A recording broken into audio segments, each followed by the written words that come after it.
Canada has proudly stood with Ukraine since the beginning of Russia's illegal invasion.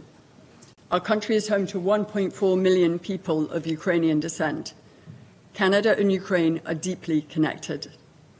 As my husband said in Sofia Square on Ukrainian Independence Day, your fight is our fight, your struggle is our cause, and your independence will be our victory.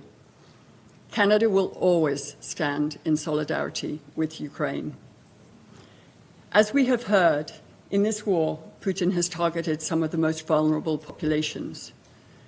It is incomprehensible what the thousands of abducted Ukrainian children and their families are living through. As a mother, I simply cannot fathom the horror. What these children have endured is more than unjust, it is inhumane. I want to share with you the story of Ilya. At age 9, in the Russian shelling of Mariupol, Ilya saw his home destroyed and his mother killed before his eyes. He suffered injuries from the attack, and Russian soldiers took him to the Russian-occupied Donetsk. Doctors performed an operation to remove a fragment from his leg with no anesthesia. Ilya describes these doctors trying to turn him into a propaganda tool, telling him he must no longer say, "Glory to Ukraine," but instead, "Glory to Ukraine as part of Russia." No one in Ilya's family knew where he was. He was 9 years old, alone. Ilya's grandmother learned of his location only because she saw him in a Russian Federation video of the hospital. With her relentless determination, she secured his return. But the suffering that he endured cannot be undone. As his grandmother describes, he had a school, he had a home, he had a mother, and he lost all of that, his entire childhood. His story is the cost of this war, and tragically, as we have heard, his story is not unique.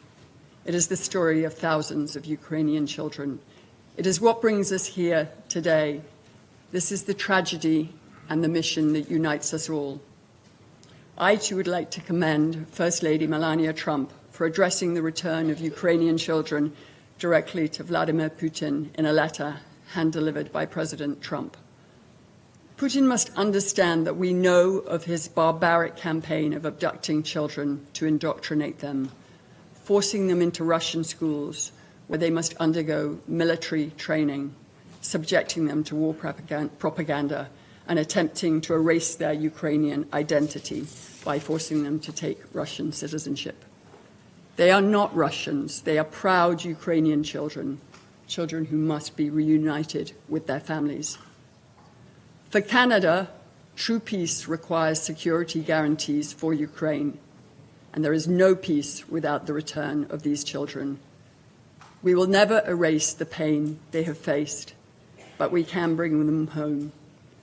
Together with our allies, Canada will never relent from this mission until it is complete. Thank you. Merci. Thank you.